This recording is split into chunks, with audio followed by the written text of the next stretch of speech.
Wabarakatuh. Selamat siang Bapak Ibu. Kepada yang terhormat Bapak Fauzi Ahmad selaku Kepala Sekolah UPT SD Negeri Bumirejo 1, kepada yang kami hormati Bapak Gunawan selaku narasumber webinar Komunitas Belajar, kepada yang kami hormati Bapak pendamping narasumber, kepada yang kami hormati Bapak Ibu UPT SD Negeri Bumirejo 1 selaku peserta webinar Komunitas Belajar. Bapak Ibu yang kami hormati, marilah kita panjatkan syukur kepada Tuhan Yang Maha Esa atas limpahan rahmat dan karunia-Nya kita bisa berkumpul dan bertatap muka dalam keadaan sehat walafiat. Salawat serta salam marilah kita haturkan kepada Nabi kita, Nabi Muhammad SAW. Semoga kita bisa menjadi umat beliau yang mendapatkan syafaat ila yaumil qiyamah. Amin. Kami mengucapkan selamat datang kepada Bapak Ibu dalam kegiatan webinar Komunitas Belajar dengan topik Empowering Guru dalam Transformasi Digital menuju kelas cerdas dengan keterampilan AI, guna meningkatkan kompetensi guru berdasarkan evaluasi pembelajaran berbasis rapor pendidikan, yang dilaksanakan pada hari ini, Senin tanggal 23 September 2024, yang bertepat di UPT SD Negeri Bumirejo 1. Bapak Ibu yang kami hormati, agar acara kita senantiasa diberikan kelancaran dan kemudahan hingga akhir nanti, marilah kita buka acara pada siang hari ini dengan berdoa menurut keyakinan dan agama kita masing-masing.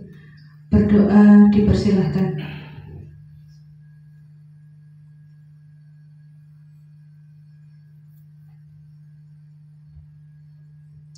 Berdoa selesai. Acara yang selanjutnya yaitu menyanyikan lagu Indonesia Raya yang akan dipandu oleh Ibu Vina Hartoyo. Kepada beliau kami persilahkan.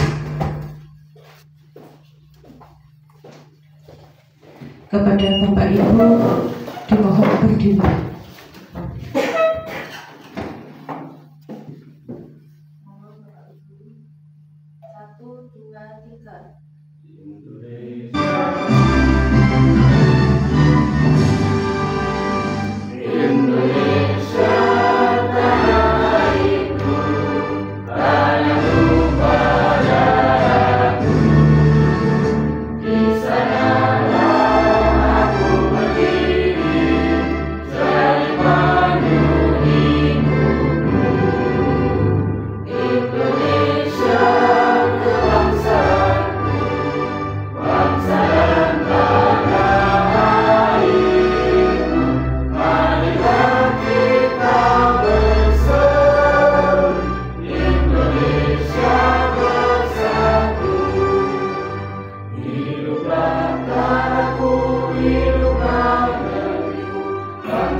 Bapak Ibu dipersilahkan duduk kembali.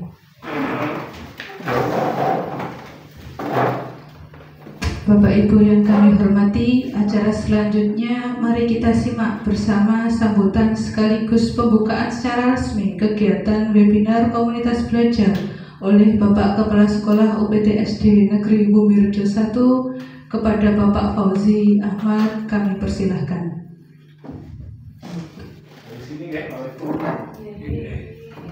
Terima kasih Bu Salma. Assalamualaikum warahmatullahi wabarakatuh.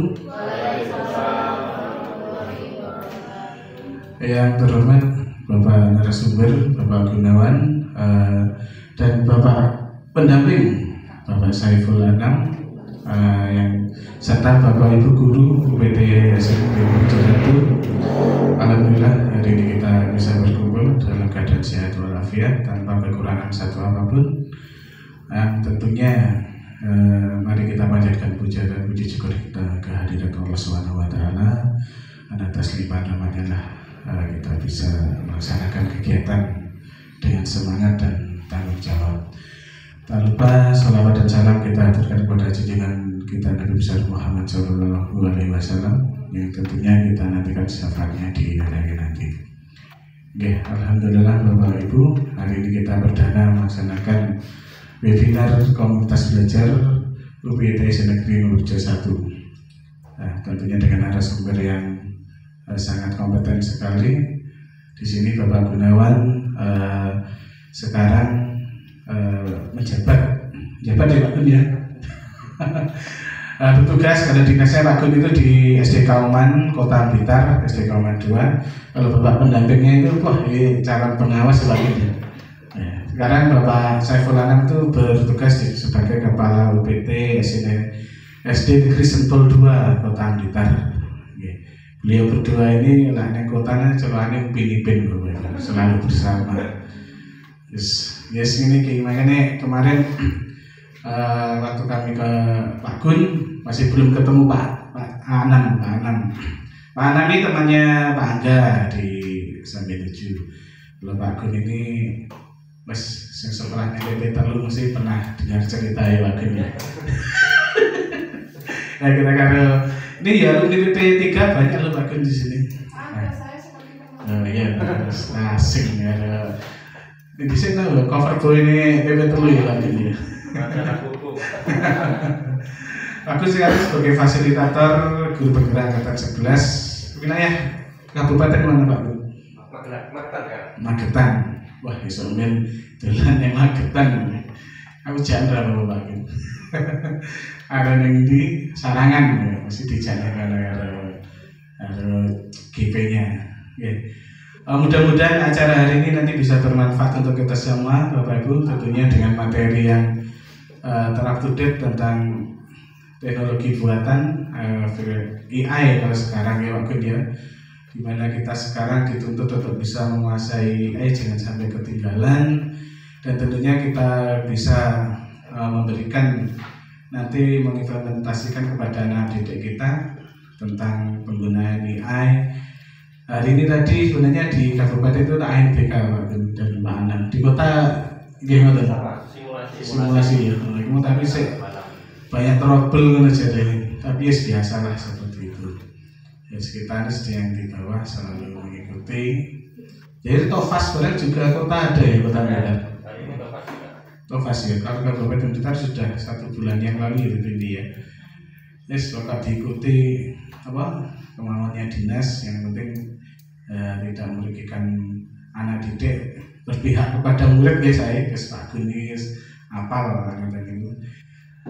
Mudah-mudahan kegiatan hari ini bisa berkelanjutan. Nanti bisa kita aksi nyatakan ke anak-anak tentunya ilmu-ilmu yang didapat dari webinar ini, dan tentunya dari Bapak Ibu Guru, monggo nanti kita ikuti kegiatan dengan baik, dengan sungguh-sungguh. Tak lupa kita nggak usah tegang-tegang ya Pak Gun ya, Pak Anam ya, kita santai saja, relax, fleksibel. Semoga kegiatan hari ini berjalan dengan lancar, aman, dan terkendali. Untuk webinar ini kita buka dengan bacaan Bismillahirrahmanirrahim. Mungkin itu saja dari saya. Terima kasih. Mohon maaf atas jika ada salah dalam perkataan. Saya akhiri. Wassalamualaikum warahmatullahi wabarakatuh.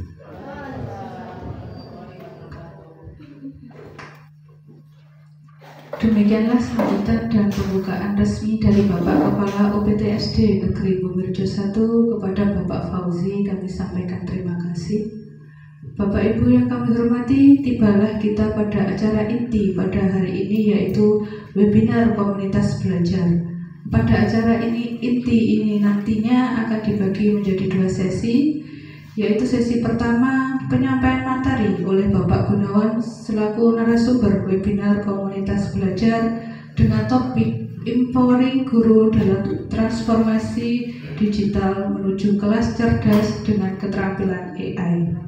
Sesi kedua yaitu diskusi dan tanya jawab yang akan dimoderatori oleh Bapak Fauzi Ahmad. Bapak Ibu yang berbahagia, marilah kita melangkah pada sesi pertama, yaitu penyampaian materi. Kepada Bapak Gunawan, dipersilahkan.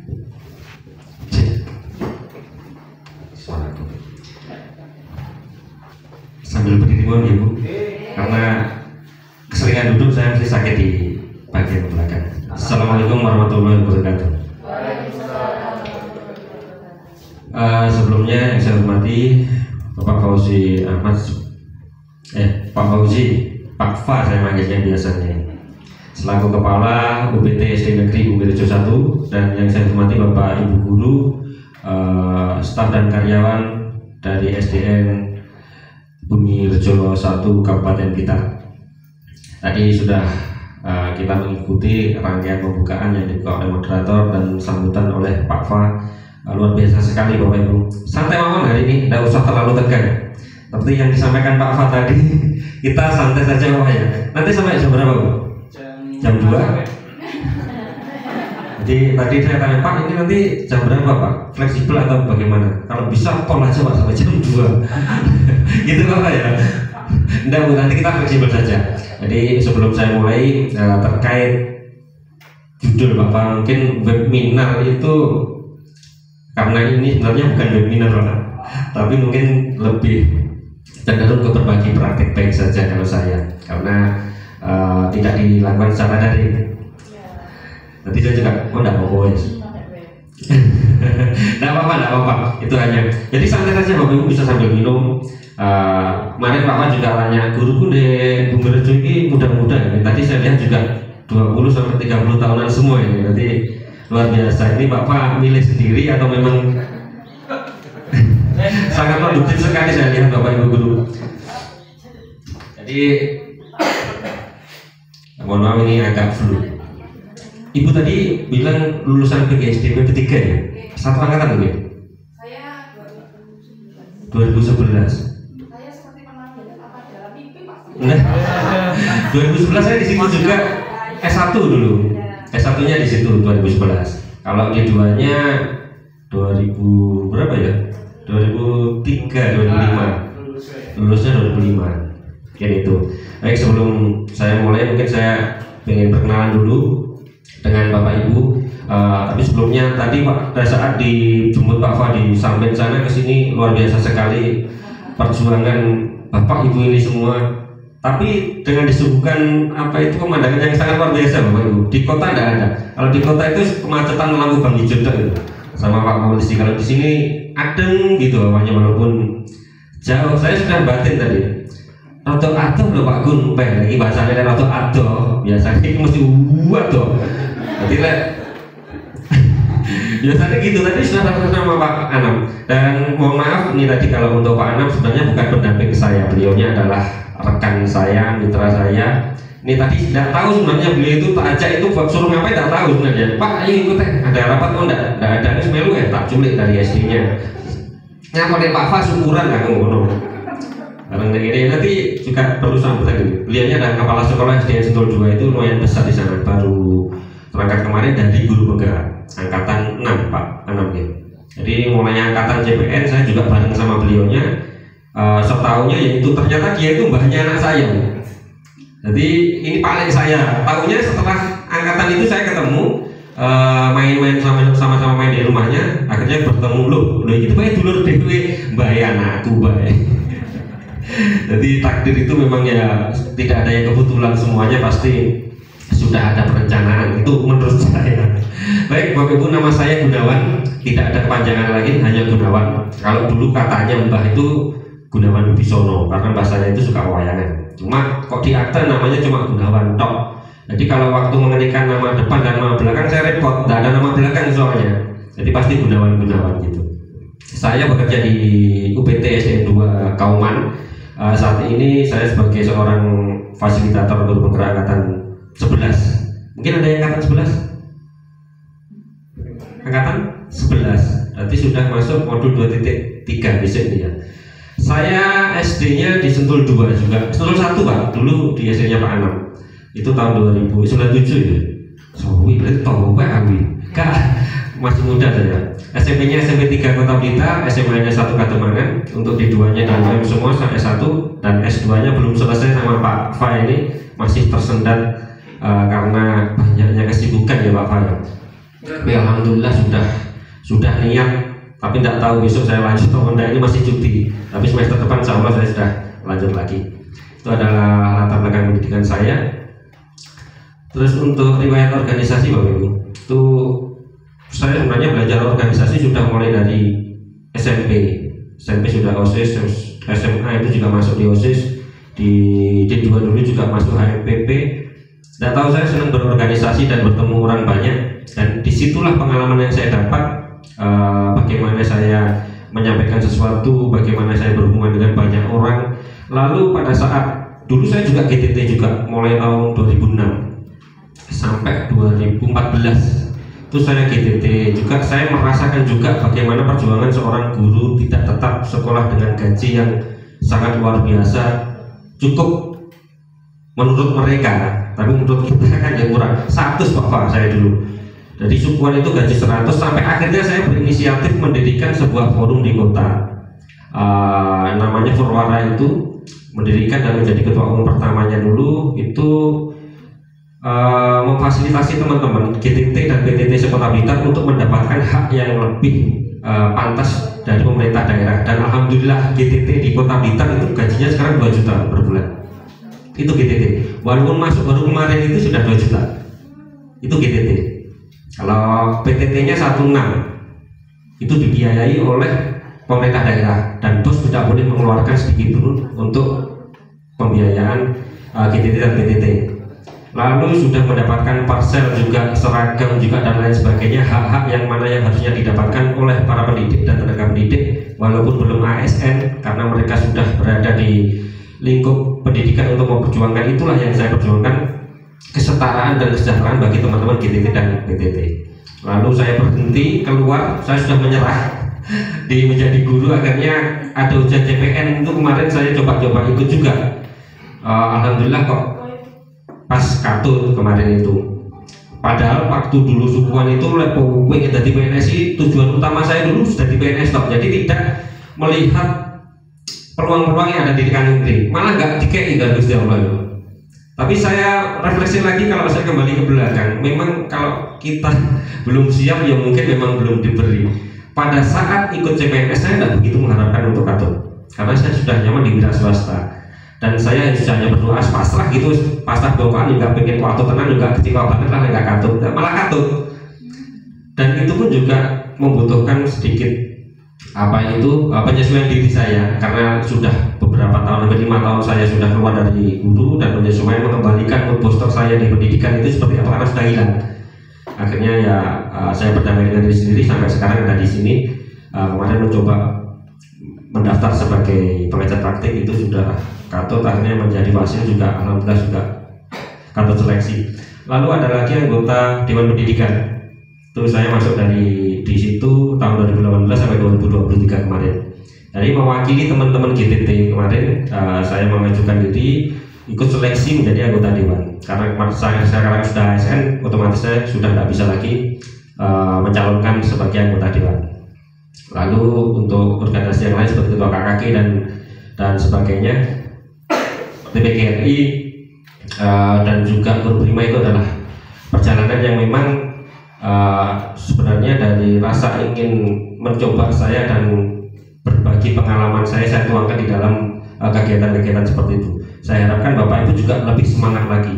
Tapi saat ini memang saya sudah mengurangi semua kegiatan di organisasi karena memang saya harus fokus di keluarga saya. Putra saya 4 Bapak Ibu, jadi sudah 4. Yang paling besar itu di MTS sekarang, yang paling kecil masih 6 bulan. Jadi saya harus berbagi waktu dengan anak-anak karena saya tidak mau kehilangan golden age-nya mereka pada saat masih kecil. Jadi itu.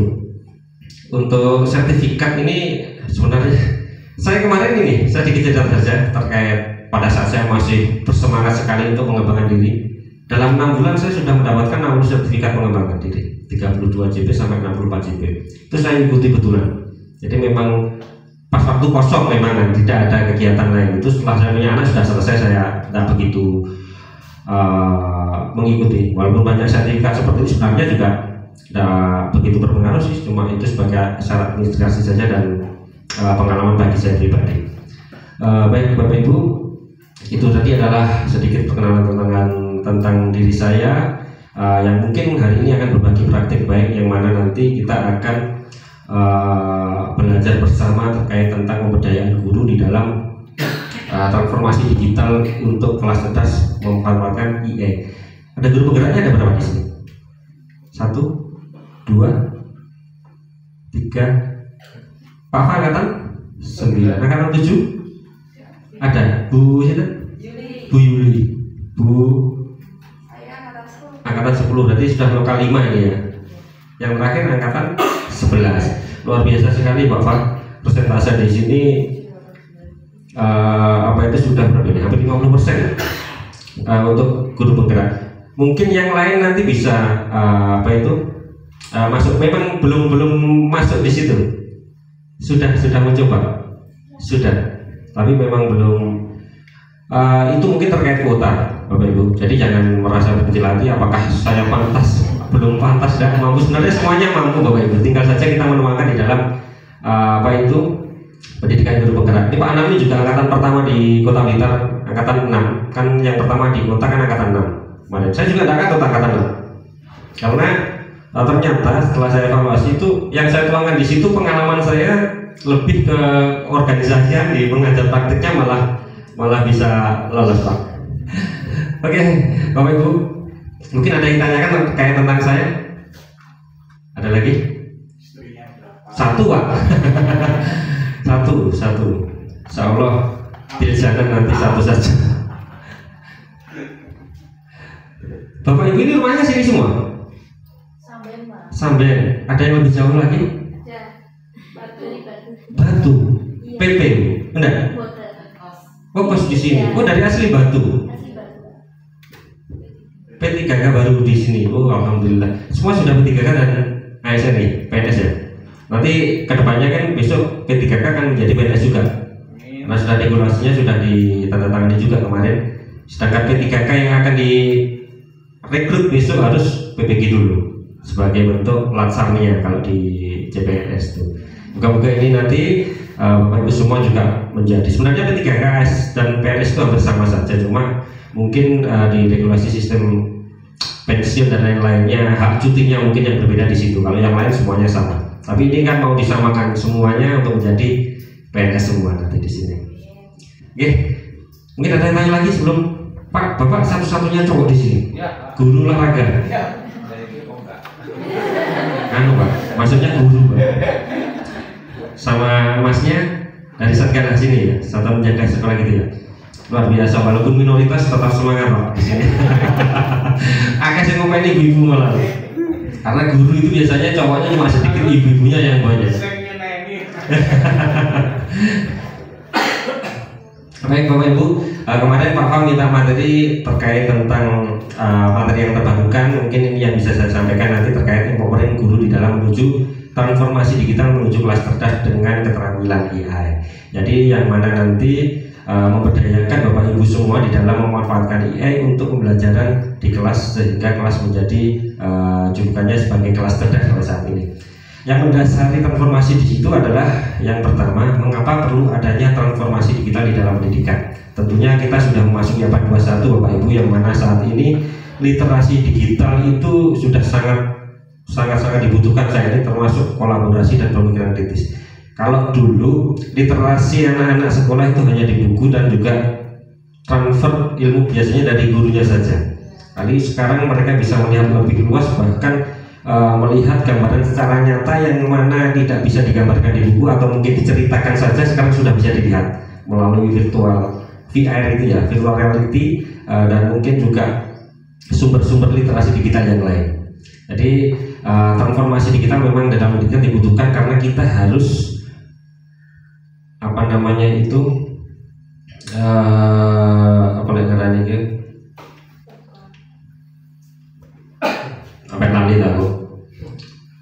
harus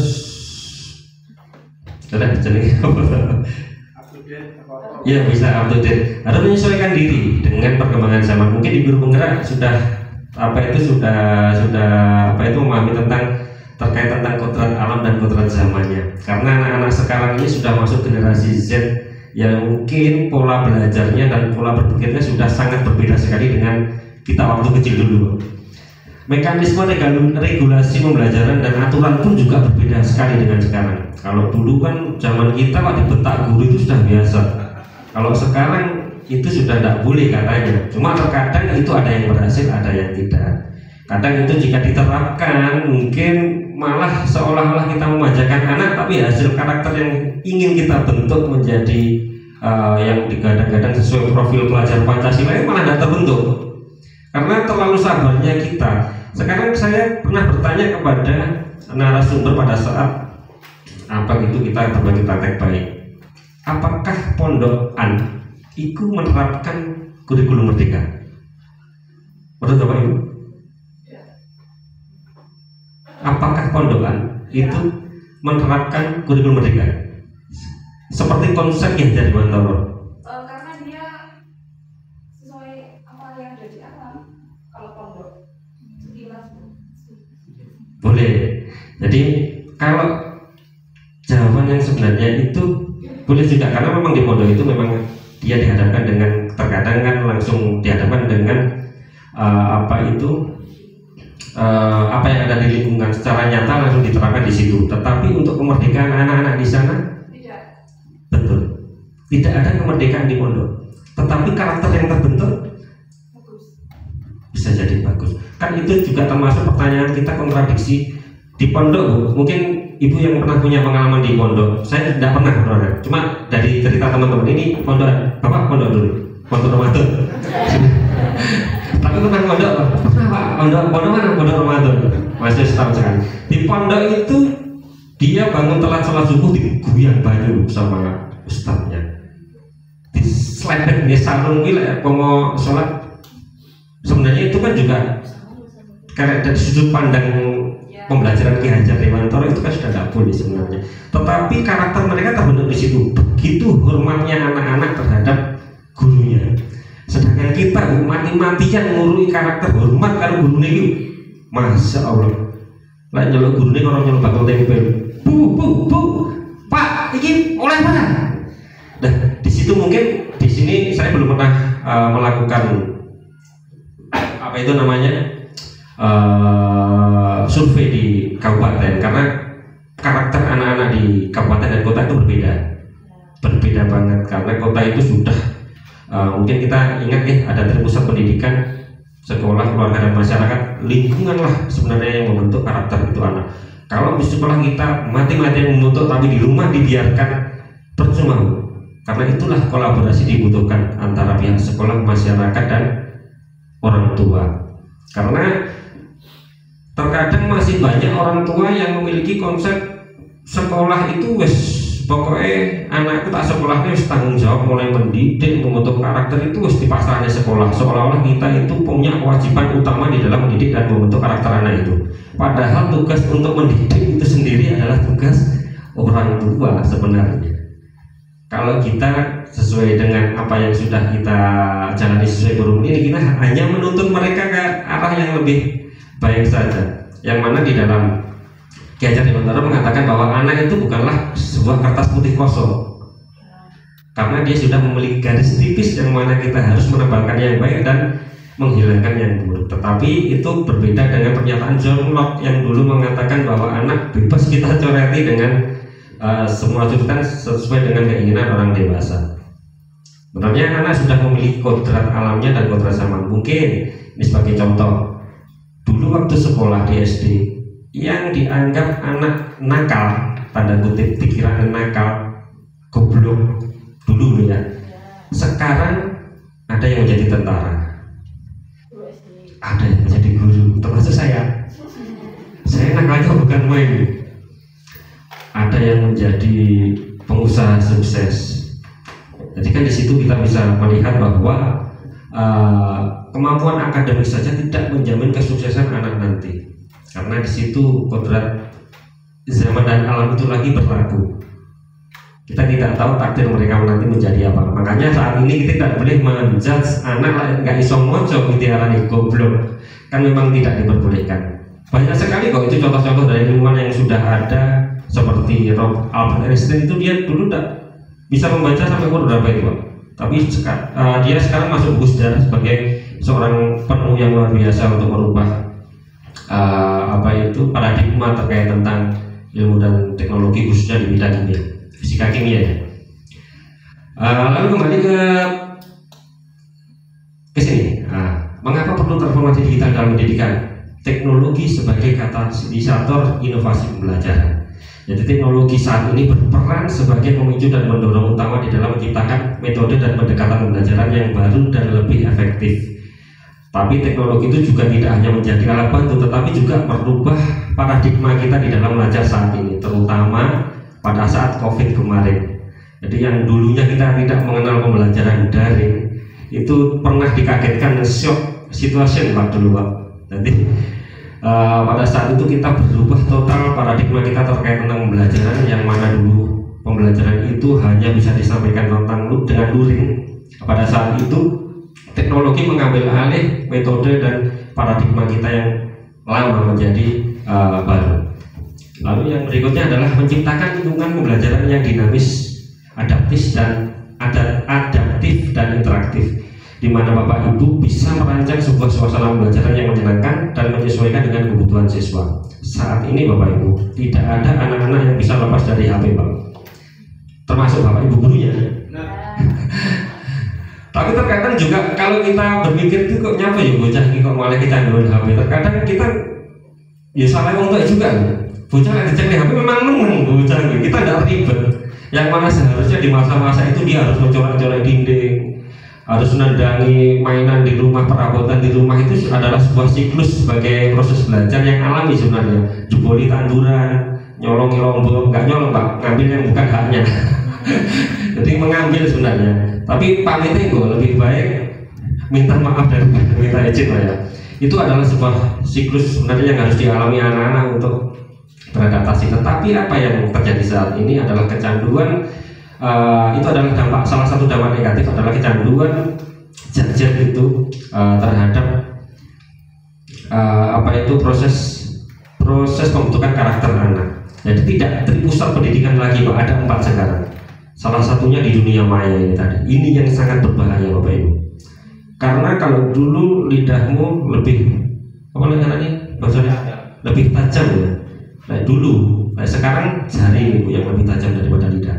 Jangan kalau baca komen di TikTok gitu ya, ada orang yang posting apapun, mungkin artis atau influencer gitu ya, pasti di chatnya itu ada yang menghujat dengan yang luar biasa, bahasa kotornya. Ada juga yang mengeluh-ngeluhkan sebagai panutan di situ. Dan ini adalah sebenarnya jadinya bukan cuma di sini karakter kita dan hatinya di sini. Itu ada yang mempengaruhi, menggerakkan jari ini untuk menghentikan. Tetapi kalau untuk berbicara langsung tidak berani Bu sebenarnya. Kalau dulu kan wis wani ae muni ngelodok wong tok zaman dulu karena tidak ada. Tapi sekarang lebih kejamnya di situ. Karena apa? Tanpa pengawasan itu anak-anak tidak ada batasan di dalam mencari referensi literasi digital tadi. Misal anak-anak contoh merangkai bunga dari kertas yang keluar betul di situ, tapi di bawah ada iklan yang mungkin tidak diharuskan dilihat oleh anak-anak. Bapak-bapak senang biasanya teknologi, sing diklik widget biasanya. Tapi kalau anak-anak itu yang memang harus dibatasi. Dan itulah peran kita sebagai seorang pendidik yang mana bisa lebih dinamis dan adaptif di dalam perkembangan yang masuk kepada anak-anak. Lalu yang terakhir adalah meningkatkan keterlibatan siswa dan hasil belajar. Karena kalau kita dengan metode pembelajaran yang lama dengan media buku kayak soal buka LKS halaman ini anak-anak, sekarang enggak ya? Masih sama lagi. Nah, itu adalah memang kewenangan loh. Anak-anak buka halaman ini kerjakan ya. Kita scroll TikTok dulu lah. Ya 100 ya pisang kindo lah, tapi jangan seterusnya. Harus sofi ya. Jadi di mana transformasi digital itu bisa meningkatkan keterlibatan anak. Nah itu adalah peran Bapak Ibu guru tadi mendampingi anak di dalam memanfaatkan teknologi yang dipakai anak. Di sini bebas nggak Pak bawa HP anak? Boleh? Oh nggak boleh. Pada hari-hari tertentu. Kenapa Bapak nggak boleh? Ya itu tadi untuk mengurangi apa itu dampak negatif yang efek dari digital itu Pak. Oke. Penyalahgunaan lah. Oke. Memang di dalam apa itu aturan tidak dikatakan tidak tertulis di aturan apa itu undang-undang guru atau undang-undang terkait apa tentang dulu lah siapa presiden kita mewajibkan. Nah itu memang ada dilema di situ Pak. Pada saat kita mewajibkan tanpa pengawasan dampaknya akan negatif Bapak. Tetapi dengan kita tidak memperbolehkan anak-anak membawa HP di sekolah dengan alasan mengurangi dampak negatif, apakah di rumah bisa? Tidak bisa juga. Kenapa tidak diperbolehkan saja, tapi kita manfaatkan sebaik-baiknya untuk pembelajaran? Itu malah lebih enak. Referensi tidak harus dari buku. Memang kalau kita tidak menutup kemungkinan juga nanti guru bisa digantikan oleh AI juga kalau kecerdasan itu sudah betul-betul sempurna. Karena sekarang sudah ada chatbot yang banyak sekali berbasis AI yang bisa menjawab semua pertanyaan, walaupun itu referensinya dari mana kan kita juga tidak tahu. Jadi itu kalau mungkin ada transformasi digital, memang kebijakan sekolah-sekolah berbeda, tetapi boleh juga jika di waktu-waktu tertentu ada pembelajaran, mungkin satu hari literasi digital, berarti anak-anak boleh membawa semua kelas 1 sampai kelas 1 tidak mungkin kelas atas 4, 5, 6, tapi harus siap dengan program arep diapa nih engko. Apakah dibuatkan quizzes, apakah dibuatkan apa itu gamification dengan web yang sudah tersedia tinggal pakai, itu juga bisa. Atau mungkin belajar memanfaatkan Canva untuk membuat apa gitu didampingi oleh guru, itu juga bisa. Itu boleh Bapak, mungkin sebagai masukan. Next Pak Kepala nggak betul oke. Minta tolong nih Bapak. Sekarang itu adalah kita peran AI di dalam pendidikan. Next, apakah AI itu? Nah, mungkin Bapak Ibu sudah tidak asing ya namanya AI, artificial intelligence atau kecerdasan buatan. Mungkin menurut Bapak Ibu ada yang ingin berbagi praktik baiknya terkait pengetahuannya tentang AI? Silakan. Menurut Bapak Ibu kan tahu tuh AI ini. AI itu apa sih sebenarnya menurut Bapak Ibu, pandangan Bapak Ibu? Tidak ada yang salah kok. Monggo, mungkin Ibu silakan. Monggo Bu. Nah, AI menurut jenengan itu apa? Sepengetahuan jenengan yang saat ini. Kalau di Canva ya Pak, kita ngetik modul ajar, nanti tampil modul ajarnya. Berarti seperti sistem yang memudahkan gitu ya, sangat cerdas gitu ya. Oke, terima kasih. Mungkin ada yang lain, Ibu yang dari Batu, Bu siapa tadi? Bu Cindy. Nanti kalau mudik pas kesini saya kabari ya. Siapa tahu di Bapak Kanabel Batu. Apanya ada Pak di Blitar, batunya ada di sini. Jadi Bapak Batu saja pulang dan monggo Bu tentang AI. Sepengetahuan saya, AI itu kecerdasan buatan yang dibuat oleh sistem untuk mempermudah pekerjaan dari manusia gitu Pak. Oke, terima kasih luar biasa sekali buat Bu Cindy ya, sudah kali. Ini Batu tok loh Pak. Bu Cindy. Hah? Oh, itu bujuku Pak. Bila mesti kelingan tak buka di lawangan. Oke, next Bapak.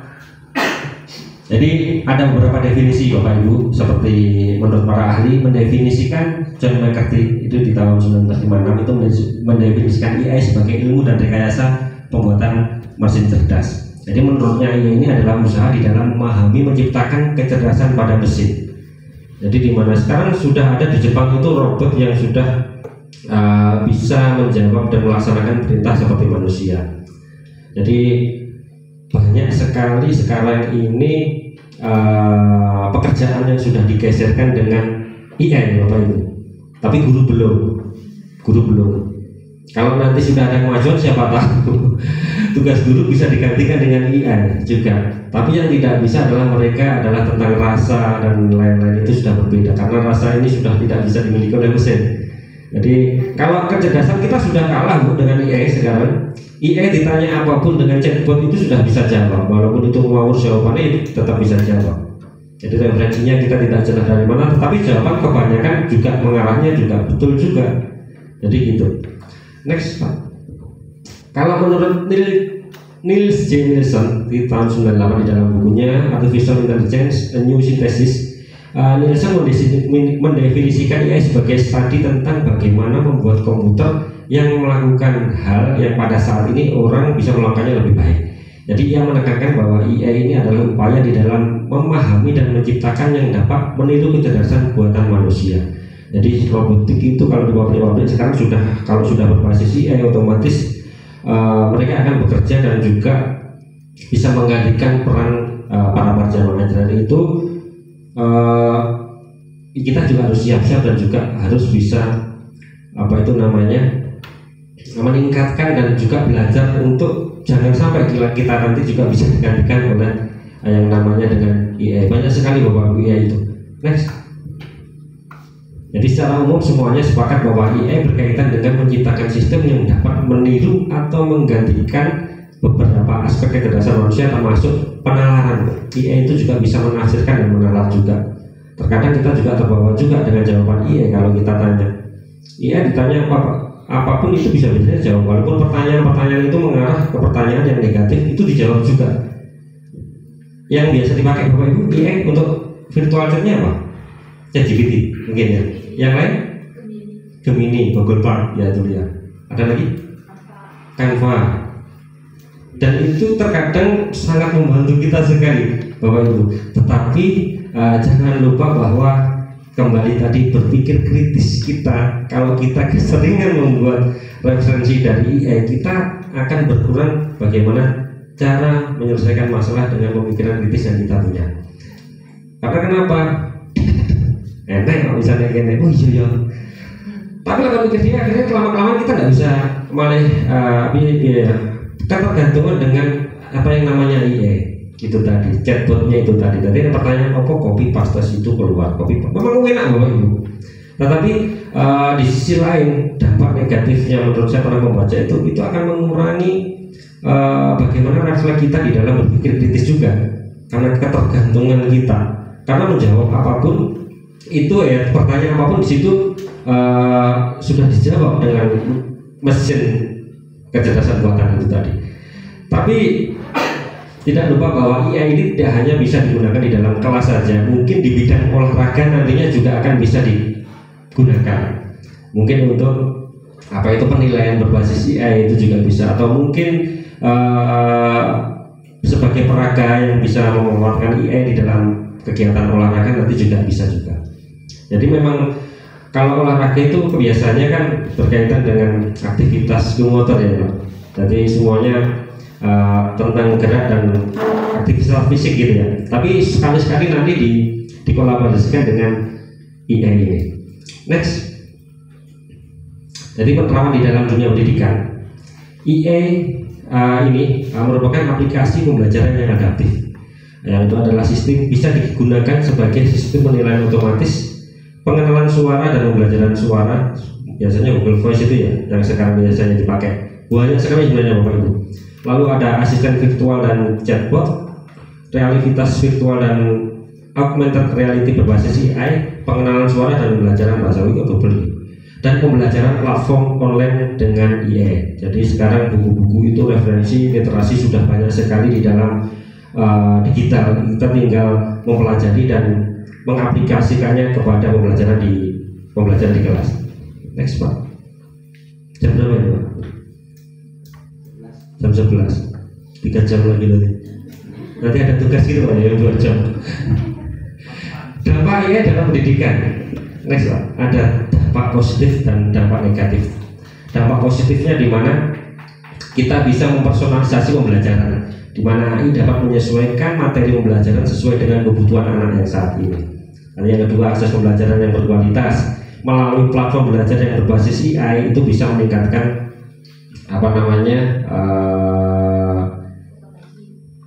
kompetensi dan juga gambar lagi tuh Pak. Margo kopi gimana? Kurang kopinya. Jadi dapat meningkatkan antusias anak di dalam proses pembelajaran. Lalu pengelolaan kelas yang lebih efisien bisa melalui Google Class ya, yang dulu bisa dipakai ya untuk pengelolaan kelas. Ya, pembelajaran interaktif dan menarik, banyak sekali yang bisa digunakan di dalam pembelajaran menggunakan bantuan AI ini dan juga menganalisis data dan umpan balik real time. Tapi itu juga dibutuhkan perangkat yang mendukung juga. Jadi di sisi lain anak-anak kalau memang full menggunakan digital, mereka juga harus punya perangkat yang mendukung itu. Next Pak, dampak negatifnya.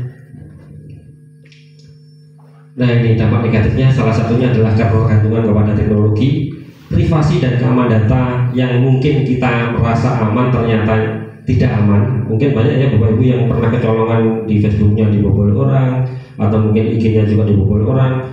Privasi, keamanan datanya, makanya sangat berhati-hati di dalam menyimpan file-file pribadi kita di dalam diupload di online. Walaupun itu password jenengan yang punya, karena itu kan ada servernya. Mereka kan juga pastinya juga bisa melihat juga di metadatanya juga. Jadi sangat berhati-hati. Kominfo yang kebobolan Pak. Boleh data kita pribadi. Ya, kesenjangan digital. Jadi tidak semua siswa memiliki akses yang sama terhadap pendidikan, terhadap teknologi. Mungkin dipengaruhi oleh yang namanya kemampuan dari masing-masing wali murid berbeda-beda. Resiko dehumanisasi pendidikan. Jadi AI terlalu banyak digunakan dalam pendidikan itu dapat membuat proses pembelajaran menjadi terlalu terotomatisasi dan kehilangan elemen personalisasi manusiawi. Jadi nanti yang saya sampaikan tadi, kalau terlalu kita ketergantungan terhadap teknologi, otomatis rasa ini juga akan hilang juga, karena sudah diambil alih oleh kemudahan di dalam memanfaatkan AI. Lalu tantangan penyesuaian dalam kurikulum. Saat ini yang masih kita pakai kan kurikulum merdeka. Ada guru penggerak, sekolah penggerak, semuanya penggerak. 2025 ganti menteri, guru pendongkrak atau ganti guru penjongkrok, berarti kan apa yang ngelakuin ya Pak. Kita tidak tahu juga kita nanti penyesuaian, karena kita tahu di Indonesia itu sudah seperti hal pasti Bapak Ibu, perubahan kurikulum regulasinya 10 tahun sekali. Setiap ganti presiden, setiap ganti menteri pasti ada kurikulum yang disusun lagi sebagai ciri bentuk kekuasaan pada saat itu. Zamannya Pak SBY dulu KTSP 2006. Ya, K13, terus apalagi dulu waktu COVID juga ganti beberapa kali Pak ya, darurat juga. Saya juga kadang heran, kurikulum merdeka yang wajib memerdekakan anak dalam belajar, tapi mereka tidak memikirkan kemerdekaan gurunya Pak. Makan siang besok untuk anak Pak, guru enggak Pak. Kan merdeka belajar, belajar merdeka, ini sakar pede. Itu banyak yang mengatakan juga merdeka lalu belajar nanti sakar PD. Ya memang ada batas-batas yang harus kita kita patuhi di situ. Seperti perintah dinas tadi Pak Rajani, waras-waras di kegiatannya. Saya paham betul kegiatan guru tiada habisnya. Karena apa? Pendidikan ini adalah pucuk kegiatan dari semua kedinasan yang ada di sebuah wilayah. Misal dinas kesehatan punya program melayuni ini SD, wong rene njupuk data tok Pak, gurune nulis data tok juga lalu. Biasanya kan gitu. Jadi puskesmas kita data siswa, tapi belangko sing diwene gurune sing kon ngisi padahal itu kasih kono. Belum DLH itu ada di data kita yang kena. Belum ada lagi perpustakaan. Ada perpustakaan di sini? Oh belum. Perpustakaan itu ada, kalau ada perpustakaan pasti nanti juga ada program-program dari perpustakaan kita yang melaksanakan. Belum PMM, belum kinerja, belum umat mau jadi guru gimana. Tapi itulah nikmat yang kita dapat di situ sebagai seorang pendidik. Salah satunya walaupun disibukkan kemumetan yang luar biasa itu, yang mana jika kita yakin apa yang kita kerjakan ini memang benar-benar ikhlas, insya Allah nanti akan dibalas dengan sesuatu yang indah juga. Jadi memang guru ini di mana masyarakat kadang ini cacat ya Pak. Biasanya ini landing ini kabupaten biasanya masih ada penghormatan khusus gitu ya kepada Bapak Ibu guru, karena sudah merasa berterima kasih untuk wali murid itu putra putrinya sudah dibimbing. Nah itu tadi. Next Pak. Sudah habis. Oh belum, masih berapa? 20, 30 sih. Terus mau ngantuk beda, jadi sampai turun aku berhasil.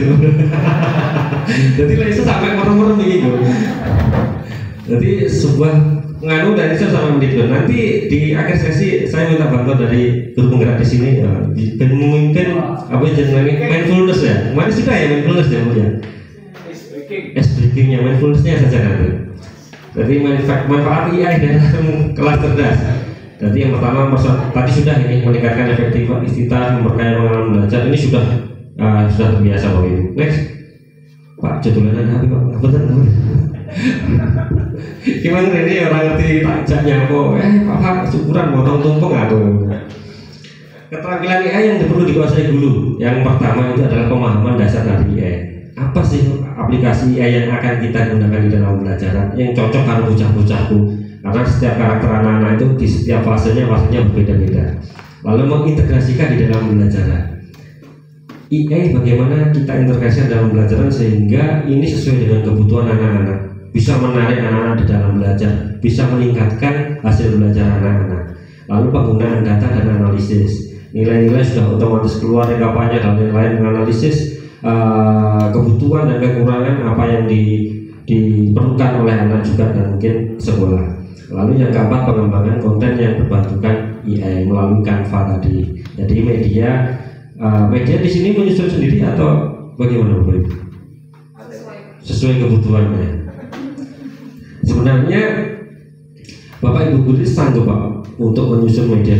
Saya melihat di tempat rata-rata di sekolah-sekolah ini Bapak Ibu sebenarnya kalau ditanya sanggup nggak membuat media sendiri, sanggup Bapak Ibu. Tapi ya itu Pak, harus ada dukungan dari pimpinan Pak. Dalam hal ini kalau kepala sekolah tidak hanya dukungan doa saja Bapak Ibu, anggaran dong juga ya kan. Jadi untuk ngapain ikhlas sih butuh anggaran Pak. Ya support doa dan motivasi nggak usah apa-apa, tanggung dewi aja. Guru agama iso ya. Seperti logonya ikhlas beramal gitu. Jadi langkah-langkah di dalam menerapkan AI dalam kelas ini adalah mempelajari dasar-dasar dan etika penggunaannya, yang mana nanti AI itu juga ada etika di dalam penggunaannya. Jadi tidak semuanya digunakan seenaknya sendiri, juga dengan kemauan kita. Lalu mengidentifikasi AI yang relevan. Relevan nggak AI ini kita gunakan di dalam pembelajaran di wilayah saya, diintegrasikan dengan lingkungan yang ada di sekolah kami. Seperti itu. Lalu merancang pembelajaran berbentukan AI. Sama tadi yang membuat modul, yang buatkan modul fase ini, kelas ini, tema ini, copy paste yang jangan tentang Pak sampun. 1 hari 5 menit jadi Pak sekarang. Itu karena AI. Tetapi terkadang kan itu kita harus juga jangan ATP, amati tiru plak, tapi ATM, amati tiru dan dimodifikasi, disesuaikan dengan kondisi dan lingkungan sekolah yang Bapak Ibu kamu saat ini. Lalu mengevaluasi dan beradaptasi, apakah anak-anak bisa beradaptasi dengan aplikasi yang digunakan, bagaimana mengevaluasinya, bagaimana kelemahan dan kekurangannya, dan itu bisa dijadikan sebagai refleksi dan memperbaiki pembelajaran yang berikutnya. Next Pak. Thank you. Sudah habis Pak? Lanjut lagi, saya bukakan lagi yang lain. Enggak, cukup ya? Cukup ya Bu ya? Sudah, kita tanya jawab saja. Aplikasinya nanti kalau perlu kita praktek, mau praktek, kalau tidak ya cukup saja, nggak apa-apa. Kita tanya jawab, diskusi saja, karena di sini saya bukan satu-satunya narasumber. Nanti bisa bertanya juga kepada Pak Anam. Nanti kalau tanya saja, saya lempar ke Pak Anam ini juga nanti. Gitu ya Bapak Ibu ya. Sebenarnya banyak sekali yang akan saya sampaikan, cuma Pak Fa juga membatasi waktu saya. Mungkin nanti bisa kita berikutnya bisa kita bertemu lagi, atau mungkin waktu berbagi praktik baik di waktu longgarnya, bagaimana membuat media menggunakan IE, menggunakan BIE mungkin yang bisa saat ini yang sering digunakan di dalam bukan Bing saja Pak ya, pakai Canva sekarang sudah bisa, pakai Copilot itu juga bisa untuk merubah prompt menjadi sebuah gambar apa yang kita butuhkan pada saat pembelajaran, dan mungkin bisa dijadikan video juga. Jadi dari kata-kata itu dirubah menjadi video sesuai dengan apa yang akan kita ajarkan melalui ML kalau tidak salah itu, untuk merubah videonya. Jadi kawan-kawan nanti kita bisa lanjut lagi untuk sama-sama belajar sendiri juga dalam tahap belajar. Mungkin itu dari saya terkait tentang apa yang saya sampaikan tadi. Ada kurang lebihnya saya mohon maaf, dan nanti jika ada pertanyaan nanti insya Allah akan kita jawab bersama-sama, diskusikan bersama. Itu ya. Assalamualaikum warahmatullahi wabarakatuh. Demikianlah materi yang disampaikan oleh Bapak Gunawan. Kepada beliau kami sampaikan terima kasih. Bapak Ibu yang berbahagia, sebelum melangkah ke sesi kedua, dimohon kepada Bapak Anam berkenan menyampaikan sambutannya. Ngoten nggih kados wow. Kepada Bapak Anam kami sampaikan terima kasih.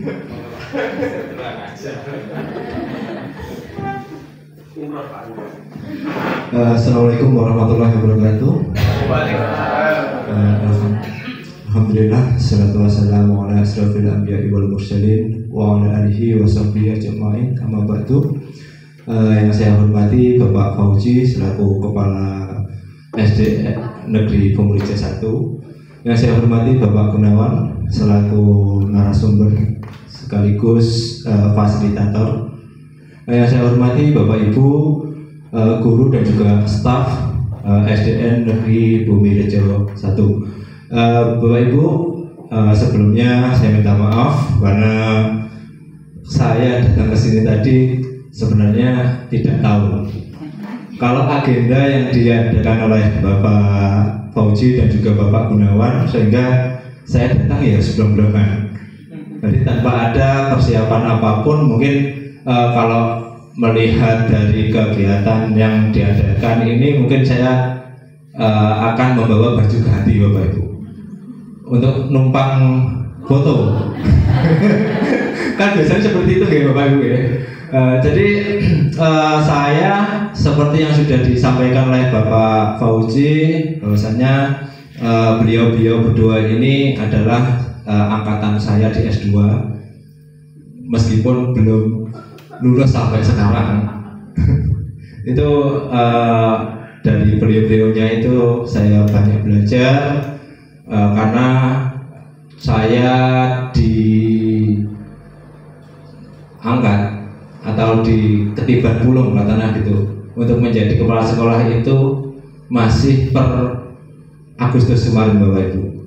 Jadi diambil dari guru penggerak juga, dari guru angkatan 6, guru penggerak angkatan 6 itu terjaring. Sebenarnya Pak Guni ini tahu betul karakter saya. Saya itu ketika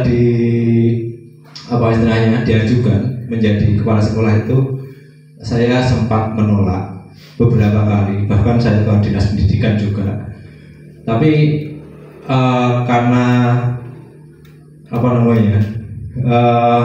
ujung-ujungan nih beliaunya ini, akhirnya meskipun saya menolak, saya tetap terjaring. Dan untuk cita-cita saya menjadi kepala sekolah itu sebenarnya nggak ada Bapak Ibu. Tapi karena itu sudah merupakan peraturan dari dinas pendidikan, dan kebetulan Kota Blitar itu insya Allah untuk tahun 2024-2025 itu ada 13 kepala sekolah yang akan pensiun. Jadi karena penataan tersebut akhirnya dari Pak Kabid Tendik itu saya beberapa kali dipanggil dan beliaunya juga tetap istilahnya wes toh, meskipun jenengan itu nggak mengajukan, datanya tetap akan saya ajukan. Nah itu ancaman dari Bapak Kabid seperti itu. Jadi akhirnya apapun yang dinas pendidikan berikan akhirnya saya juga terima. Kalau di kepala sekolah itu sebenarnya banyak efek-efeknya juga Bapak Ibu. Tapi apapun yang dari luar itu ya katakanlah saya itu motor picek kuping budek. Karena apa? Saya itu angkatan seperti yang sudah disampaikan oleh Pak Gunawan itu tahun 2019 ke 2024 itu 5 tahun. Dan masa 5 tahun itu seharusnya masih menjadi seorang guru-guru belajar dan untuk apa namanya golongan pun saya masih di golongan 3B sekarang. Insya Allah untuk tahun ini Pak Kun ya, untuk Desember itu 3C itu kalau mau mengurus.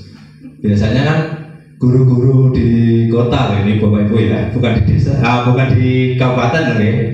Biasanya guru-guru di kota itu kebanyakan lek wis 3D itu mandek Bapak Ibu. Wis gak sir-siro arepe munggah ning 4A. Karena apa? 15%. 15%. Jadi motivasi untuk istilahnya apa namanya naik pangkat ke 3A itu jarang sekali. Ada yang 15 tahun, ada yang bahkan hampir pensiun di SD saya. Kebetulan ada 2 guru, itu 2 tahun lagi pensiun. Sampai sekarang masih 3D. Dan itu motivasi untuk naik pangkat itu tidak ada sama sekali. Saya tanya kemarin Bu, kepala sekolah. Iya. Kemarin kan saya tanya juga, Ibu sekarang jenengan kurang 2 tahun. Misalkan di sini saya nilai untuk PMM-nya agar jenengan itu naik pangkat. Saya paling jenengan itu nilai amat baik. Itu nanti insya Allah jenengan langsung ke 4B. Puron, buatan puron. Alasannya klasik Bapak Ibu. Jadi alasannya itu Mas, utangku sik akeh lho Mas. Bank BRI duwe, Bank Jatim duwe, koperasi ya wis ndundul. Jadi ternyata Bapak Ibu alasan-alasan seperti itu yang menjadikan Bapak Ibu di kota ini, bukan di kabupaten deh, itu ternyata apa namanya motivasinya untuk naik ke 4A itu sangat sulit sekali. Begitu juga dengan guru penggerak.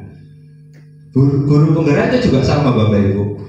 Jadi ibaratnya kepala sekolahnya lek ngongkon sampai munduk-munduk, garap bareng. Nggih. Ayo dikerjakan bersama. Garapnya bareng Bapak Ibu. Tapi lolosnya itu nggak ada sama sekali. Karena apa? Di situ ada aturan. Jika nanti lolos, maka akan menjadi kepala sekolah atau pengawas. Dan Kota Blitar itu Bapak Ibu minus sekali untuk motivasi untuk menjadi kepala sekolah dan pengawas. Karena apa? Yang seperti yang jenengan tahu, Pak Pak itu sering di sekolah nama betul Bapak Ibu. Betul ya? Betul ya? Sama Bapak Ibu. Wayah liburan enak-enak karo anak bojo, yo sik diceluk koneng dinas. Itu yang membuat motivasi untuk menjadi kepala sekolah itu juga minim sekali di Kota Blitar. Tapi untuk semua itu Bapak Ibu, motivasi saya adalah saya itu ingin mengupgrade ilmu saya ingin meskipun ada AI yang disebutkan oleh Pak Kun itu banyak sekali Bapak Ibu. Saya S2 pun mengerjakan itu keseluruhan juga menggunakan AI. Jadi saya juga istilahnya nanti sarjana bukan MPD tapi MI. Nah, jadi bayangkan saya ditarget sama dosen pembimbing saya selama 1 bulan harus ikut ujian. Padahal saya saat itu masih bab 3, bab 4, 5 juga belum. Akhirnya apa? Yang saya lakukan adalah saya memadukan beberapa program-program atau kecerdasan AI itu untuk membantu saya untuk mengerjakan tesis saya. Dan alhamdulillah tanggal 2 Agustus kemarin saya sudah ujian. Tinggal saya memberi motivasi kepada Pak Fa dan juga Pak Gunawan. Jadi itu Bapak Ibu. Jadi pesan saya kepada Bapak Ibu, karena sebentar lagi itu kita akan mengalami pergantian kepemimpinan dan kemungkinan juga Bapak Ibu ya nanti kurikulum juga akan berubah lagi. Pesan saya hanya 2 Bapak Ibu, ojo kagetan, ojo gumunan. Jadi kita itu sebagai pendidik harus tetap mengikuti alur yang ada. Jadi aja kaget, "Payo, iki wis anyar neh. Aku wis ra iso, wis down." Nah, itu jangan sampai Bapak Ibu. Kalau bisa, kalau bisa ketika pemerintah itu memberikan aturan yang baru, kita punya aturannya, kita pelajari, tanya ke AI. Bapak Ibu backingan, motivasi Pak Gun untuk ikut PPK. Oh iya. Ini salah satu Pak Gunawan ini juga sore kali diajukan kepala sekolah, tapi beliaunya nggak mau. Masalahnya beliau, kalau nanti beliau itu PPG jadi, itu langsung Bu, garansi dari Dinas Pendidikan langsung jadi kepala sekolah, bahkan pernah ditawari menjadi pengawas. Ya, semoga Pak Gunawan menjadi pengawas Pak Gun ya. Saya PPG 2 kali panggilan tidak berangkat. Piloting itu tidak berangkat, panggilan 2021 tidak berangkat juga. Sampai dapat saya diminta sama dia mau diisikan. Aku sudah lewat batas. Karena pada zaman saya itu pernah dibully Bapak Ibu. Ketika saya PPG tahun 2021 itu dibully habis-habisan sama yang nggak PPG. Karena apa? Dulu di kota itu untuk TPP-nya itu lebih besar daripada TPG. Jadi TPP daerahnya itu lebih besar daripada TPG. Kalau TPG saya ikut gaji pokok katakanlah 2.700.000. Kalau yang TPP itu sampai 3.900.000. Makanya kemarin sertifikasi dapatnya segitu. ya. Makanya kemarin di tahun 2023 itu Dinas Pendidikan sempat marah juga ke guru-guru yang tidak ikut TPG itu sampai memotong TPP itu untuk guru khusus itu 50%. Jadinya saya yang sekarang membuli. Tapi saya ulang tantangan 100. Makanya itu merupakan apa ya istilahnya, kalau motivasi saya melihat, dan saya juga punya banyak teman-teman yang ada di kabupaten, motivasi dari teman-teman kabupaten itu tinggi sekali Bapak, dibandingkan dengan motivasi yang ada di kota. Dan saya salut juga karena apa, panjenengan di sini paling pucuk nggih Bapak Ibu nggih. Tapi semangat panjenengan itu luar biasa. Saya salut dengan apa yang panjenengan dedikasikan terhadap SDN Bumi Rejo 1 ini. Mungkin itu saja yang dapat saya sampaikan Bapak Ibu, karena sebentar lagi sudah jamnya makan siang. Kasihan Pak Gun dari pagi belum sarapan. Tadi sudah saya usulkan ke Pak Fauzi, katanya setelah ini diajak sarapan ya Pak nggih. Terus nggih? Oh, siap. Mungkin dari itu dan itu saja dari saya. Ada kurang lebihnya saya mohon maaf. Wabillahi taufiq wal hidayah. Assalamualaikum warahmatullahi wabarakatuh. Demikian sambutan dari Bapak Anam, kami sampaikan terima kasih. Bapak Ibu yang kami hormati,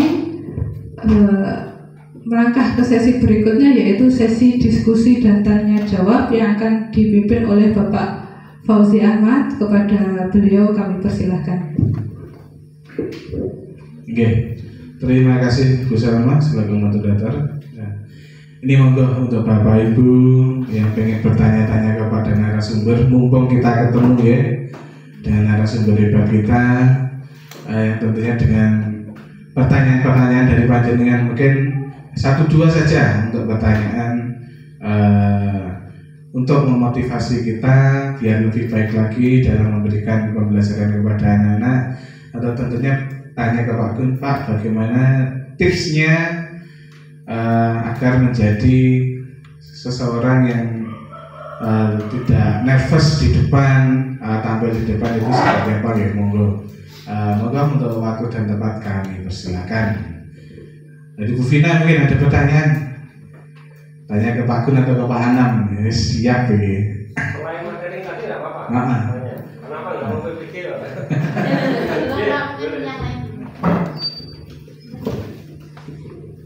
Oke, terima kasih atas kesempatan yang telah diberikan. Assalamualaikum warahmatullahi wabarakatuh. Oke,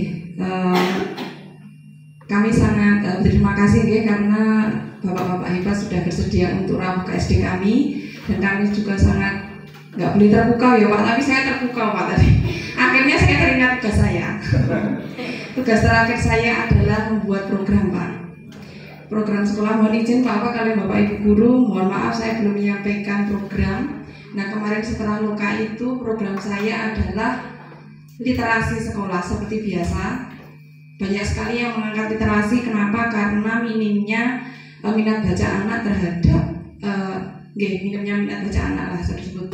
Nah dengan kaitan dengan AI ini saya mohon saran dari bapak-bapak teman-teman, monggo saya ingin menciptakan kegiatan literasi yang menyenangkan untuk anak. Kalau kemarin saya hanya berpikir seperti ini, untuk kelas rendah, karena kegiatan literasi, misalnya kelas 1-2 dia kan masih belum bisa, ada yang belum bisa membaca lancar. Jadi kegiatan literasinya bisa bagaimana perasaan kamu hari ini, dia menyampaikan perasaan, itu juga sudah termasuk. Kemudian membaca, menuliskan seperti itu, kemudian ditempel. Nah akhirnya dengan untuk yang kelas tinggi saya hanya kepikiran tentang barcode. Jadi anak-anak ada beberapa kelas tinggi nanti yang mungkin untuk kegiatan literasinya selain yang dibaca dari buku yang di perpustakaan, dia belajar dari barcode. Tapi enggak, ini berarti kita kan yang sebagai guru harus banyak literasinya juga nonton. Kebetulan Pak Gunawan adalah seorang fasil, mohon bimbingan atau mungkin masukan untuk program saya. Terima kasih. Wassalamualaikum warahmatullahi wabarakatuh.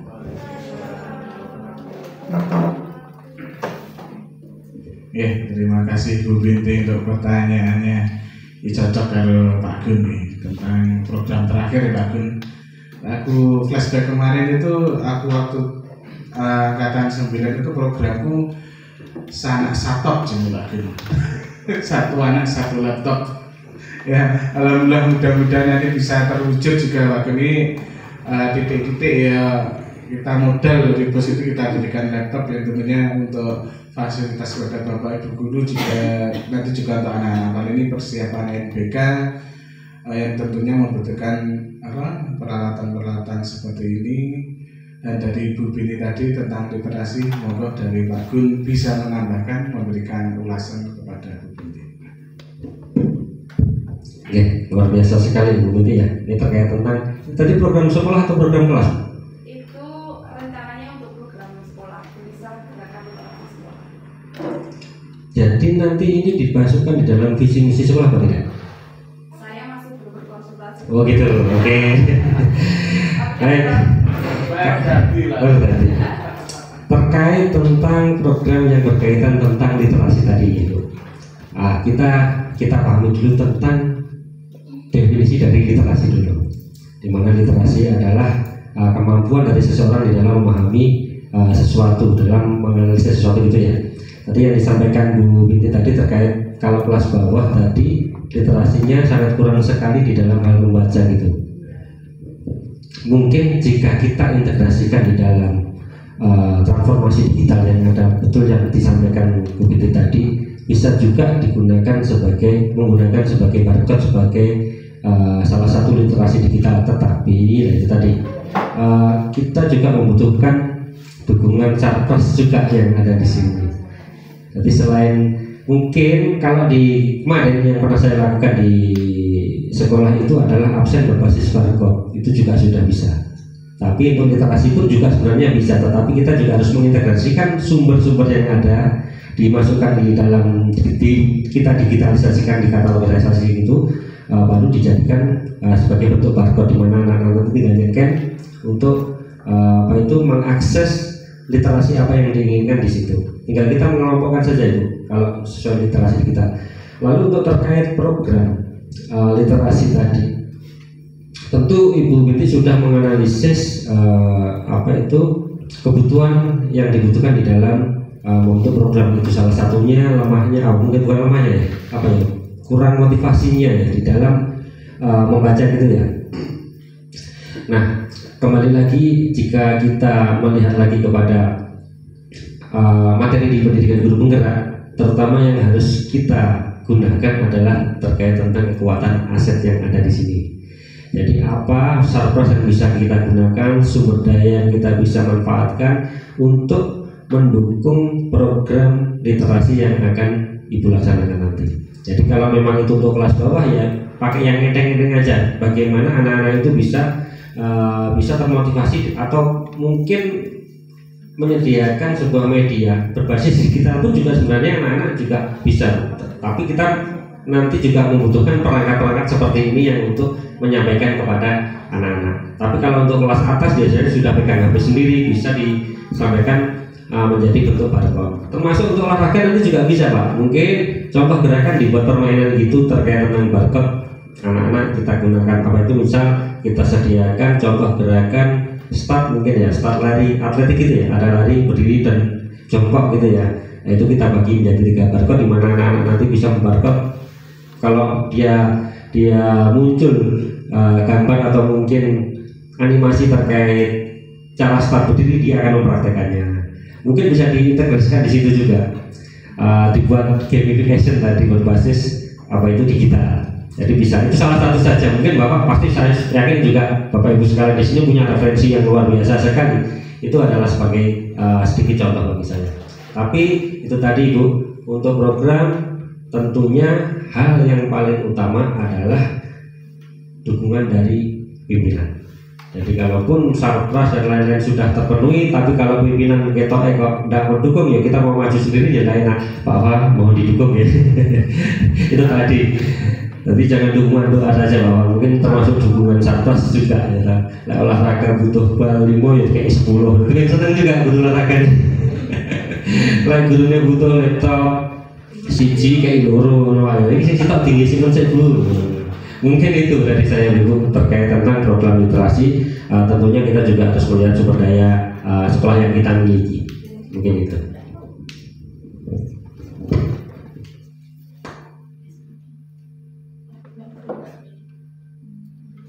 Oke, terima kasih untuk Pak Gun untuk jawabannya. Pertanyaan dari Bu Binti yang tentunya memang butuh kolaborasi dari semua Bu Binti, karena program sekolah tentu atasan pasti mendukung ya Pak Gun ya. Didukung oleh Pak Gun, Pak Nam. Harus didukung. Nah itu ya, menyampang untuk baik untuk lembaga, untuk sekolah kita dukung bersama-sama ya Bapak Ibu. Tentunya ya kita tidak instan, tapi yang paling penting ada dukungan moral juga, dukungan support dari panjenengan semua dengan melaksanakan program yang akan disampaikan. Tentunya dengan kita bersosialisasi dulu tentang program ini seperti apa. Jadi kita harus pahami dulu programnya seperti apa Bu Binti. Nanti bisa disampaikan kepada teman-teman seperti ini. Takutnya nanti yang ngerti Bu Binti saja, teman-teman ditanya nggak bisa, apalagi pada sekolah ditakoni ngerti. Nah itu yang kita harus budayakan, berkolaborasi, berkomunikasi, yang tentunya untuk lembaga kita, ya untuk kebaikan lembaga kita. Itu untuk Bu Binti dan Bu Vina, dan untuk ibu-ibu yang lain ya. Mungkin sudah puas Bu Binti dengan jawaban Pak Gun? iya kan kayak dewe biasanya sudah puas. Iya binti. Sudah terpuaskan Pak Gun, alhamdulillah. Ini kelingan kuliah Pak Gun sudah puas, sudah terpuaskan semua. Ya, mungkin ada yang lain dari Bapak Ibu ada mungkin.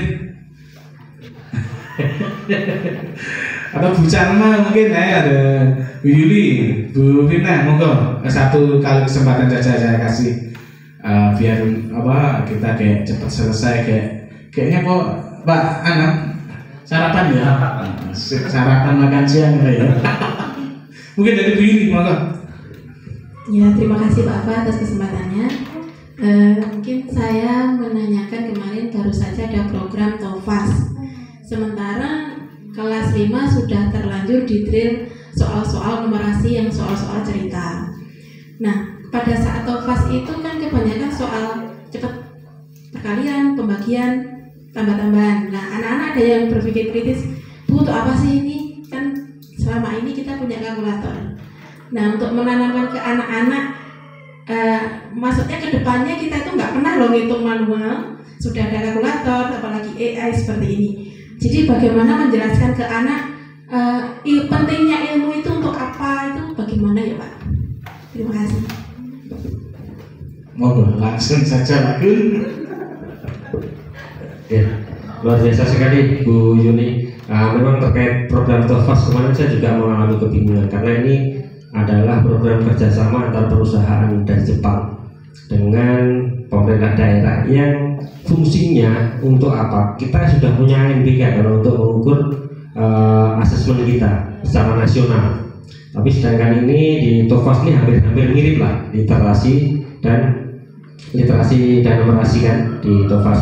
Kalau di TOFAS ini saya mengarahkannya mungkin terkait tentang ini ada unsur bisnisnya di situ karena sebuah perusahaan walaupun dengan tanda kutip gratis, biasanya lomba gratis setelah masuk 10 besar itu baru bayar. Jadi biasanya gitu.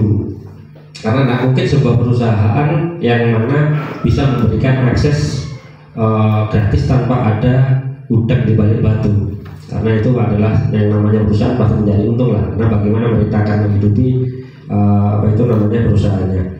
Baik, terkait itu tentang TOFAS karena kita sudah punya NBK. Lalu terkait pentingnya numerasi di dalam kehidupan. Memang kita sangat dibantu sekali dengan adanya teknologi. Salah satunya kalau jadul kalkulator Pak ya, hitung-hitungan pakai kalkulator. Jadi nyapa kok dadak ada belajar pornografi, belajar tambah-tambahan, belajar perkalian. Nah, itulah memang dilema yang kita alami terkait tentang dampak jika kita melihat ketergantungan kita terhadap adanya teknologi tadi. Jadi mengapa anak-anak itu harus paham betul dan tahu apa sih pentingnya iso membaca? Kan sebenarnya belajar itu 3 poin saja, baca, hitung, baca, tulis, hitung. Sudah bisa ini mereka sudah bisa berkembang kemana-mana. Itu adalah dasar dari segalanya yang ada di fase A ya, kalau baca, hitung itu. Tetapi apa yang terjadi saat ini di fase C itu ada banyak sekali ditemukan anak-anak yang belum bisa membaca, bahkan belum bisa berhitung. Padahal mereka bukan termasuk anak-anak yang berkebutuhan khusus sebenarnya. Tapi nyapa yang salah siapa? Kita tidak bisa saling menyalahkan antara gurunya, muridnya, atau sistem yang salah. Itu sebenarnya dari dulu sudah ada seperti itu. Cuma yang sekarang muncul di publik ini kan karena efek dari digitalisasi itu.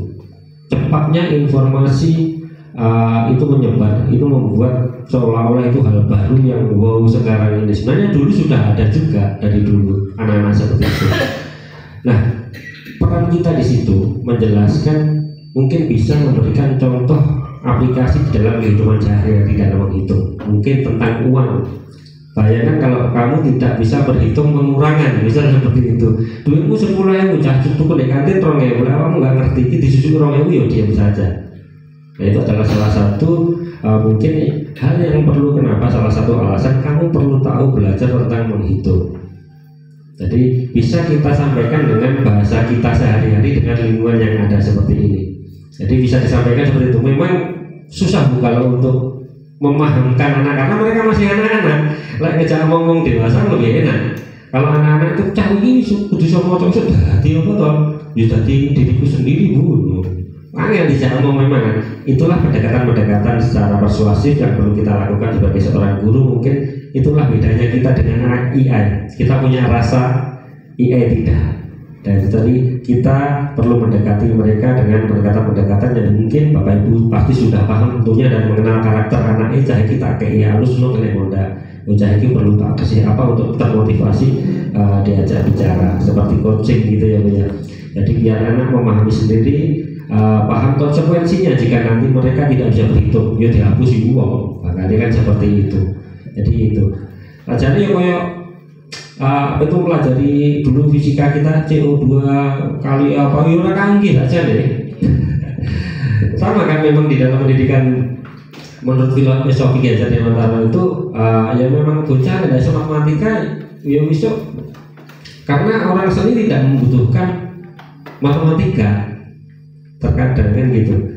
Orang bahasa mungkin tidak membutuhkan yang lain. Itu kalau di dalam dari sudut kemerdekaan anak-anak di dalam memilih. Aku nggak butuh olahraga, pelari atletik, dia nggak butuh pelajaran apa itu CO2 dan lain-lain nanti fisika kimia. Yang dia butuhkan adalah latihan fokus kepada apa yang di. Cuma kan dulu tidak dinilai. Orang lomba juara satu tapi akademiknya jeblok, dia kayak iso dewe. Tanpa kita memperhatikan kelebihan dia di dalam psikomotornya tadi, atletiknya. Makanya dari itu ranking dihapuskan kan tujuannya seperti itu. Kan yang di ranking cuma akademisnya saja. Kelebihan nyanyi nggak dihitung. Kalau perlu nanti di sekolah Bu, kelas waktu di kalau kan ada di guru menggerak itu penghargaan itu sebenarnya menghakimi. Sebenarnya malah menghukum. Kalau memberikan penghargaan, berilah penghargaan yang berbeda. Mungkin ini adalah murid terfavorit saat hari ini ya tahun ini. Yang satu ini semuanya pernah jadi juara. Murid terceriwis, murid teraktif, murid semuanya punya sesuai dengan karakternya. Ada yang paling ubah. Mungkin murid kalau di olahraga, murid tercepat di dalam lari, murid passing volley yang apa itu terbaik untuk passing volley, murid apalah pokoknya berilah penghargaan mereka dengan sesuai dengan apa yang mereka miliki. Murid yang paling pintar menggambar, murid yang paling pintar membuat apa, yaitu adalah sebuah penghargaan tanpa ada ranking. Mereka sangat merasa dihargai. Itu adalah sebuah pendekatan yang tadi Ibu sampaikan, yang mungkin bagaimana menyampaikan bahwa pentingnya menghitung ini, apa cap hitung ini digunakan nanti di dalam kehidupan sehari-hari. Atletik kita kan tidak tahu. Orang yang di olahraga itu Pak, kalau sudah senang bermain bola, dia melupakan segala sesuatu. Tapi dia akan berpikir bisa apa bisa kalau urip bal-balan bisa. Contohnya banyak sekarang. Bisa juga. Apa bisa kalau urip Melayu bisa. Dia seorang atletik juga dia, walaupun kita nggak tahu nanti kedepannya dia jadi apa gitu kan. Mungkin jadi tentara kan melalui atletik juga bisa. Mungkin itu Bu Yuni pendekatan kita secara persuasif dari rasa ke rasa itu tadi yang bisa kita gunakan di dalam pendekatan menyampaikan apa pentingnya pembelajaran ini bagi anak. Terkait kenapa saya nggak berpikir ada yang memang Bapak Ibu. Jadi gini, tadi saya menjawab juga kenapa saya PPG 2 kali panggilan itu saya tidak dapat. Betul yang disampaikan Pak Anam tadi, jika saya nanti PPG itu sudah lolos, SK turun pasti. Karena saya dan Pak Anam itu memang digadang-gadang buat gadang.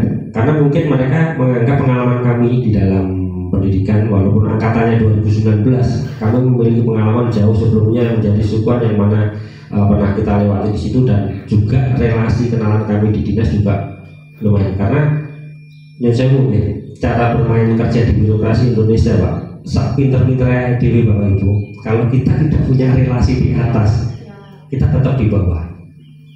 Jadi memang itulah cara dunia bekerja di Indonesia. Memang saya tidak menafik juga. Nah, itu salah satu. Saya memang tidak punya visi menjadi kepala sekolah, walaupun kemarin dijadikan PLT juga bareng sama Pak Anam. Saya menolak untuk lanjut, dan saya sudah mengajukan mutasi pindah. Jadi tinggal menunggu waktu saja, saya akan meninggalkan guru ya Pak.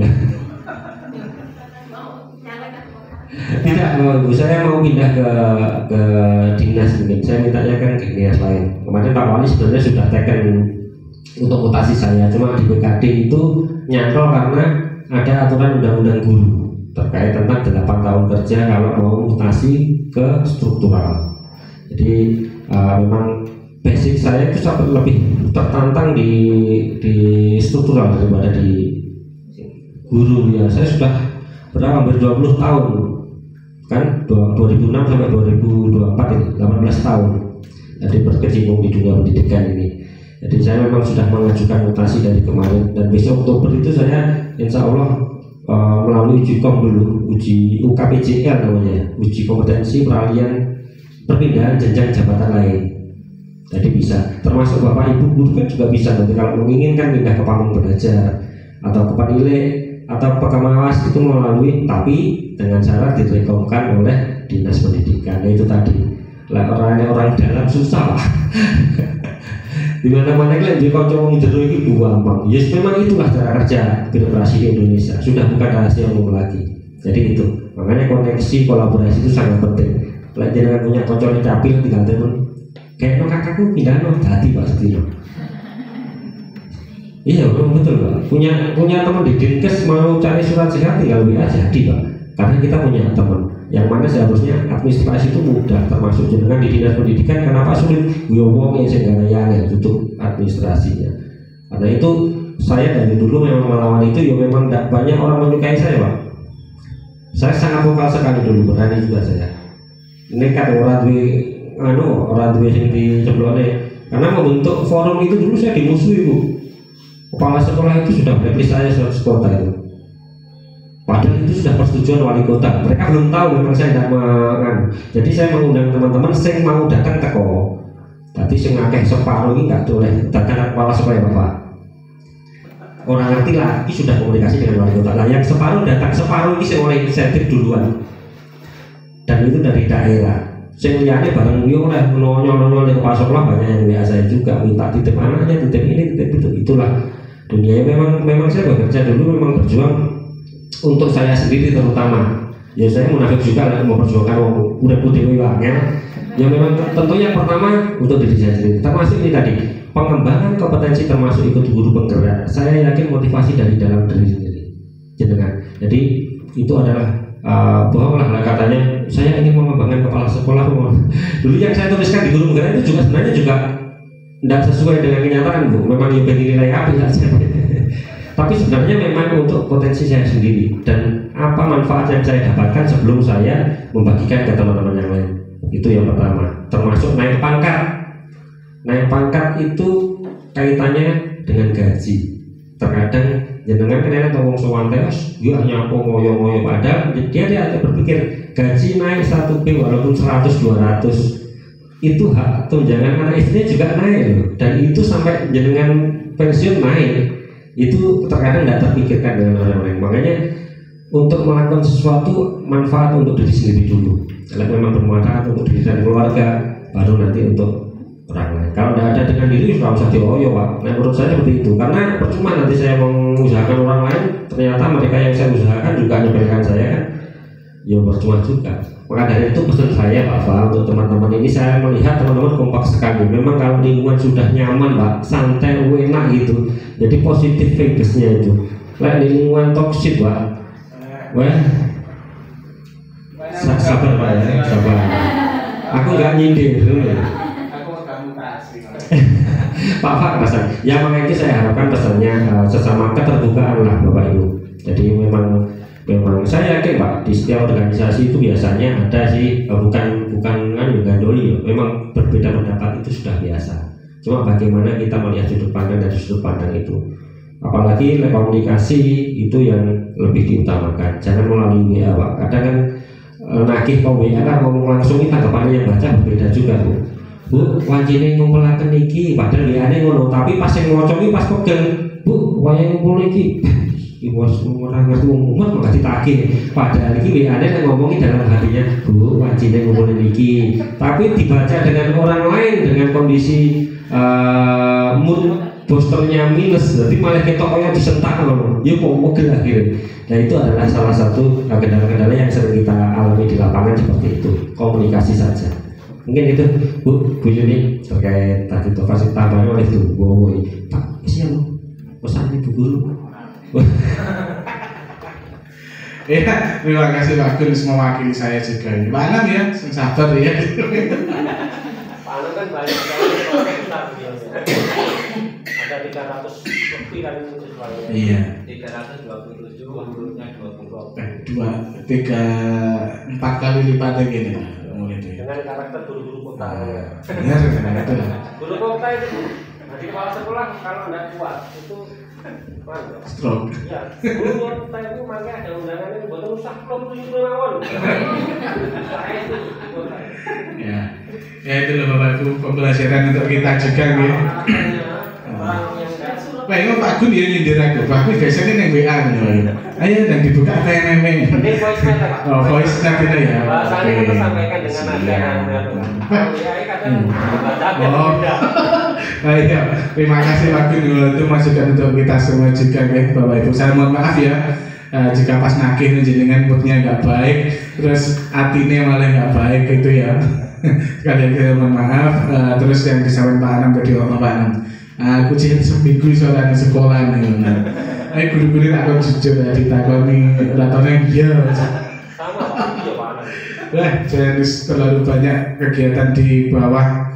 Nah ini kan tuh tas linggo terus kemudian kan rasa. Ini ada 2 agenda benar Bapak Ibu. Pak Adam ini juga tahu ada PGRI juga ada prestasi akan ini aku menting aku menengahi. Saya makin mudah masuk nak tunda jangan kita ngalih kita tekan kawan-kawan. Ya seperti itu Bapak Ibu memang kondisi sebagai kepala sekolah kadang kita harus siap dimanapun kita berada dibutuhkan, tapi intinya kita tetap semangat untuk memberikan pembelajaran kepada anak-anak. Dan alhamdulillah di sini kondusif Pak Gun dan Pak Anam. Ya perbedaan pendapat pasti ada, tapi tidaknya tidak menimbulkan konflik yang yang dalam yang tidak baik seperti itu. Oke, begitu saja ya Bapak Ibu. Ya, ada tambahan mungkin? Oh iya Pak Gun, nanti kita foto bersama ya.